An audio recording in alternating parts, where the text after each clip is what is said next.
Yes, another day, another blessings mga ka-wonderful. And today's video is pupunta po kami ng Batahan para po mag-swimming. Naganap po to noong January 1 po talaga, pero ngayon ko lang po ma-upload na panos na sa akong galeri. Gikan mi ana og Tondo, biyaheng Tondo papunta pong Bataan. Dire-diretso na po kami dyan kasi may sariling sasakyan po yung pinsan namin at yan po yung ginamit namin papunta doon. Ayan na po yung kasama namin sa loob ng van. Kami-kami lang po dyan kasi yung ibang mga kasama namin ay nasa iba ring sasakyan. Shout out po sa Declaro family sa pagsama po sa amin sa oras at sa pakipagbanding po. Salamat na marami.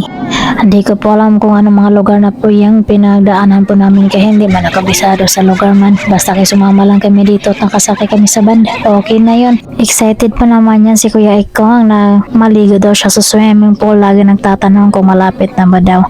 Sabi naman namin malayo-layo pa, mga 2 dekada pa antay natin, okay? Malayo-layo pa yung destination natin. Ang sabi niya naman, kalayo ba?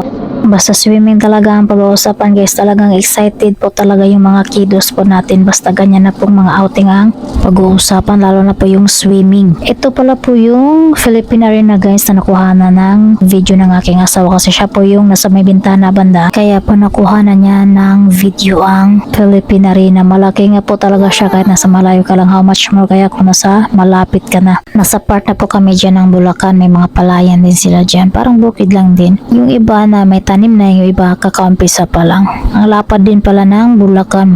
Malapad din yung palayan nila dyan. Marami pa kami mga nadaanan dyan na mga palayan talaga.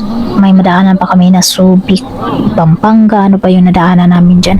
And then na po namin sinali sa video kay nako. Ang haba ng video natin pag ganyan na mangyayari pag isama na natin lahat ng nadaanan natin. Ako may gadabutin tayo ng 2 dekada manood lang ng video. Buti kung may manood pa sa ganung kahaba. At dyan guys ay malapit na kami sa Murong Bataan dyan pag ganyan na yung view niya. Palapit kami sa destination ng swimming namin. At nandito na nga kami, nakarating na kami sa Murong Bataan. Tingnan niyo po yung mga kiddos, talagang excited talaga. Kakababa lang ng sasakyan niya, nagbihis lang ng panligo. Wala na, nagtampisaw na agad sa swimming pool. Ganyan na nga po yung oras at panahonan pagdating namin dyan sa Murong Bataan. Magka-quarter to 6 na po yan. Medyo madilim na po siya at lalo na po na makulimlim po yung panahon, talaga pong madilim na po siya tingnan kahit magka-quarter to 6 pa po. Yan po yung daan po papunta dun sa may dagat na malapit lang po yung narentahan na bahay doon, malapit lang sa swimming pool, tas malalakad mo lang din papunta dun sa Dalampasigan. Malapit-lapit lang din siya. Uy, si Madam nakapaan na walang karte-arte talaga, naglakad na walang tsinelas. Si Madam Auring, shout out sa iyo Madam. Papunta na po kami dyan sa may Dalampasigan po. Tinitingnan po muna namin yung dagat kung pwede po ba kaming magtampisaw mamayang gabi. Kasi pag umaga kasi sobrang tirik ng araw, ang hinit sobra. Nabutan pa po namin yung sunset po sa may dagat banda. Maganda po siyang pagmasdan. Yung sunset sa dagat. Ang linaw po ng dagat, hindi po malalaki yung alon niya. Ang ganda niya pong pagmasdan, lalo na pag sunset po talaga. Mamamalin ka sa ganda niya sa sunset. At maganda po yung alon po sa dagat kasi hindi po siya masyadong malaki. Katamtaman lang po, hindi delikato pag naliligo kapag gabi. At po pagkatapos na may nakita yung dagat ay bumalik po kami dun sa narentahan at nagbihisa po kami ng pangligo. Kasi yung mga bata ay ilulublob na po ng aking pinsan sa tubig dagat para naman po makatry silang maligo ng dagat at matanggal man lang kahit konti yung mga lamig-lamig nila sa katawan, lalo na po ako at ilang taon na rin po kung hindi nakaligo sa dagat.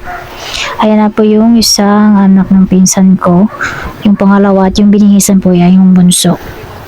Binihisan na po niya yan ng panligo para maligo niya na po yan sa dagat habang hindi pa masyadong madilim. At pagkatapos mabihisa ng mga bata ay pinapagapang po yan ng pinsan ko dyan sa buhangin. Kaya lang parang may bago yung bunso.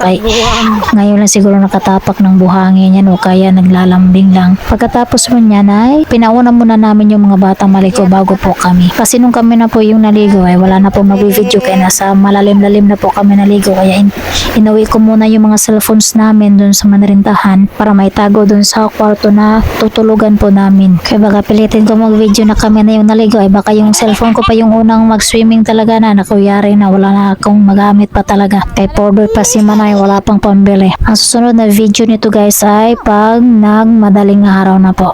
May part 2 pa po ito sa madaling araw. First gala of year 2025 to Morong Bataan. Happy New Year and welcome 2025. Thank you for watching. Bye bye.